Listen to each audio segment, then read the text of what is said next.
Que a paz do nosso Senhor Jesus Cristo esteja contigo, amém?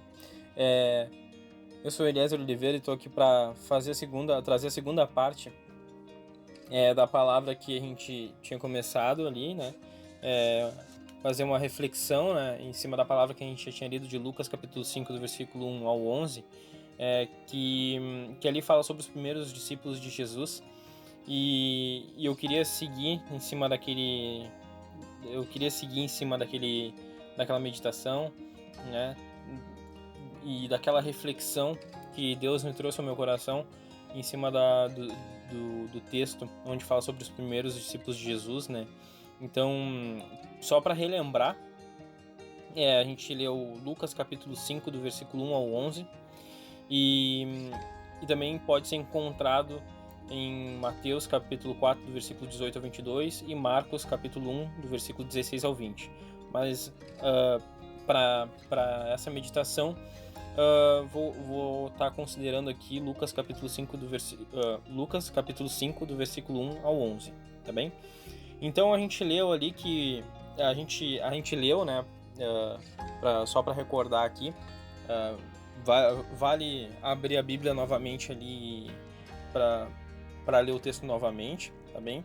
Mas a gente leu ali que em primeiro ponto, né? Que eu gostei de dividir em 3 pontos ali, mas que o primeiro ponto é que a gente pode ver ali que antes de ter a presença de Jesus com os discípulos ali, com os futuros discípulos, né, mas com os pescadores, que aqueles homens eram mais alguns pescadores, tanto tentando ganhar vida, né, mas depois de conhecer Jesus, Jesus foi e ganhou a pesca ali por eles, né.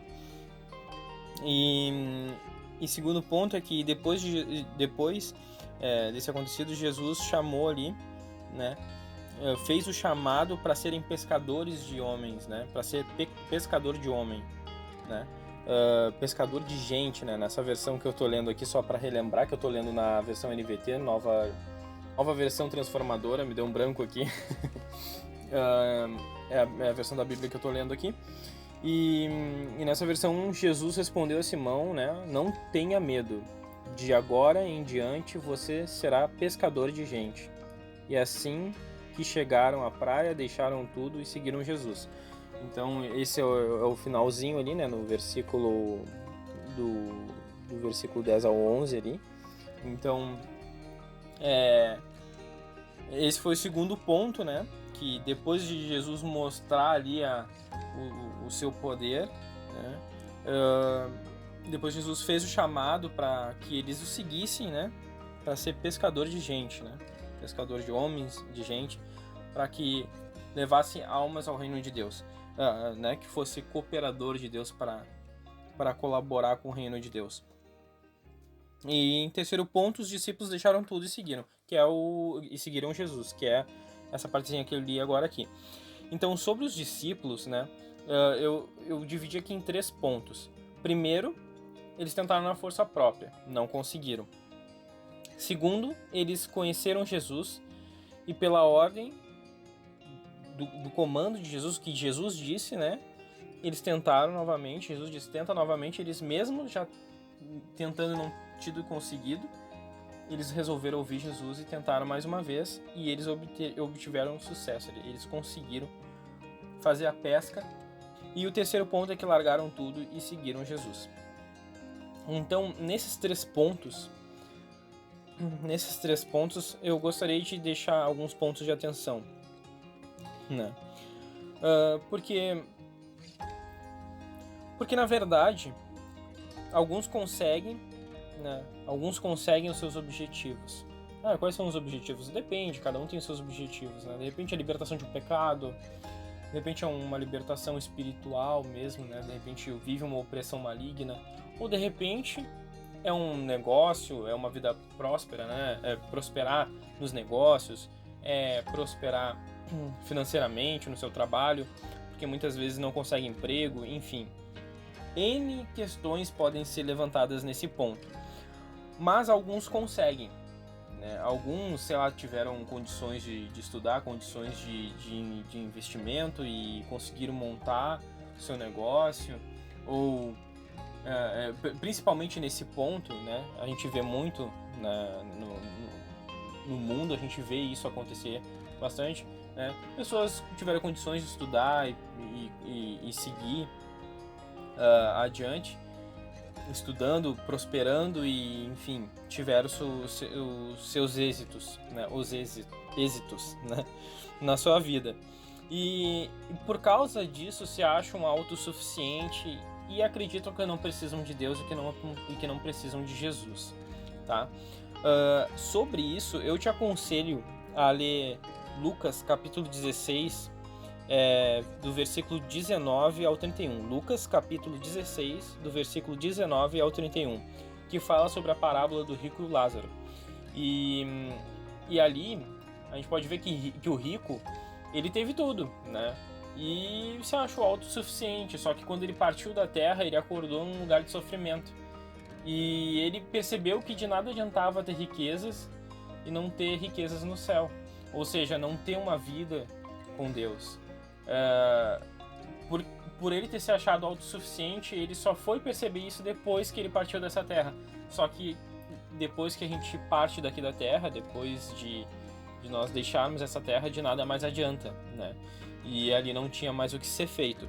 Então, muitas vezes Deus permite que nós sejamos prósperos para que a gente venha honrar Ele, né? Que toda a honra e toda a glória seja dada a Deus, né? Que a gente dê um bom testemunho, que Deus nos permitiu e nos proporcionou aquilo em nossas vidas. Só que muitas vezes nós não deixamos isso acontecer de fato, né? Não damos um testemunho, não reconhecemos que Deus fez aquilo por nós e achamos que nós fomos capazes, nós fomos autossuficientes para que alcancemos tais benefícios e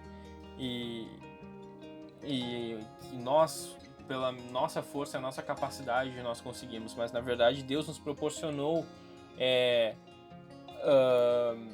possibilidades para conseguir alcançar os nossos objetivos, né? De repente um familiar ajudou, um familiar deu a chance, né? Ajudou ali a conquistar, né? Porque Deus ajudou e Deus permitiu que aquela pessoa ajudasse, ou que Deus já deu condições para aquela pessoa, né? E assim foi passado adiante.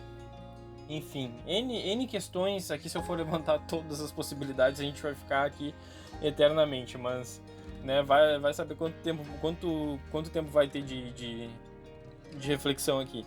Mas enfim, se nós fomos justos, né, e conseguimos ser prósperos, é porque Deus nos permitiu aquilo, entendeu?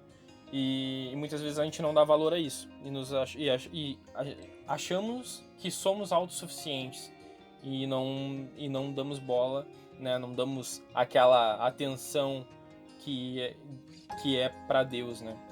Então, como diz também em Marcos capítulo 8, versículo 36, de que adianta o homem ganhar o mundo e perder a sua alma, né? Então pode até dar uma olhada lá, uma conferida em Marcos capítulo 8, versículo 36. Assim como comentamos agora da parábola do rico e do Lázaro, tá? Outros desistem no meio do caminho, tá? Outro ponto aqui, falando ainda sobre o primeiro ponto aqui, ó. Tentaram na força própria e não conseguiram. Alguns podem até conseguir pela misericórdia de Deus e se acham autossuficientes e não buscam a Deus e acabam perdendo a sua alma.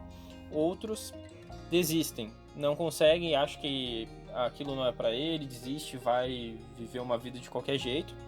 E outros chegam até o ponto 2 ali, o passo 2 ali, que conheceram Jesus e pela ordem do Senhor tentaram novamente e conseguiram.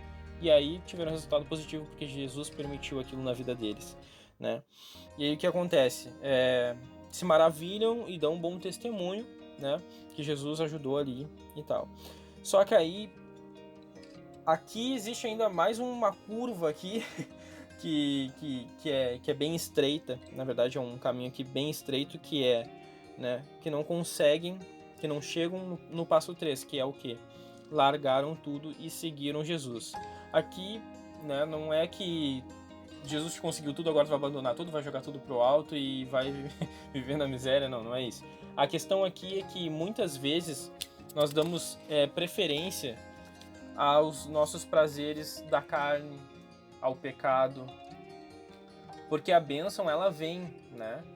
E ela vem, acontece e muitas vezes a gente segue e não quer abrir mão de algumas coisas que nós temos na nossa vida. E eu quero e devo lutar para alcançar o passo 3. Todos nós devemos. Por quê? O que significa o passo 3? É abrir mão daquilo que te rouba tempo de Deus, tá? Largar tudo que te rouba tempo de Deus, né? Muitas vezes a vida da gente é corrida e a gente não consegue um tempo para Deus, né? Mas aí a gente chega do trabalho cansado, ou da faculdade, e aí a gente quer, sei lá, jogar um videogame, assistir um Netflix, e aquele tempo ali a gente poderia estar dedicando para Deus. Existe um tempo para todas as coisas, inclusive para descansar, né? Mas a gente tem que ter um tempo dedicado para o Senhor, porque aí existe um ponto aqui, ó, que é fundamental. Por que isso é importante? Porque às vezes alguns costumes podem nos roubar o tempo que deveria ser de Deus, e com isso vem o esfriamento, a falta de qualidade e a fraqueza. Então é nesse momento que pode acontecer de eu perder o interesse pelas coisas de Deus, porque eu não estou me aperfeiçoando na palavra, não estou procurando participar de pregações, e aí vem o esfriamento, vem a falta de qualidade e vem a fraqueza. Aí existe um grande cuidado que nós devemos ter, porque aí existe um grande risco, um grande perigo de voltarmos a praticar os pecados de antes da gente conhecer Jesus, voltar naqueles pecados, ou naquele pecado que nos aprisionou um dia, ou em outros pecados. Por quê? Porque o diabo, ele consegue, Satanás, ele sabe qual é o teu ponto fraco, e ele vai aproveitar o momento que tu esteja fraco para te tentar novamente naquilo, porque ele sabe qual é o teu ponto fraco, entendeu? Então aí que tem aí existe o grande cuidado que nós devemos ter, que é estar sempre dedicando diariamente um tempo para Deus, para que nós venhamos estar fortes e firmes, né, em Jesus, para que a gente não venha cair nem tropeçar, tá bem? Eu poderia citar outros versículos e vários outros versículos aqui, só que aí já eu vou acabar extrapolando o tempo. A gente já está aqui em quase 14 minutos de reflexão, e o intuito aqui é não deixar a reflexão tão maçante assim, mas sim passar uma mensagem que Deus tocou no meu coração, uma mensagem que Deus falou comigo, e eu queria compartilhar ela com vocês também, tá bem?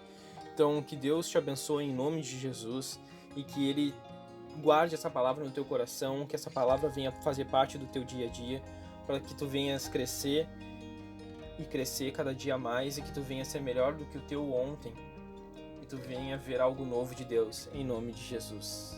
Amém.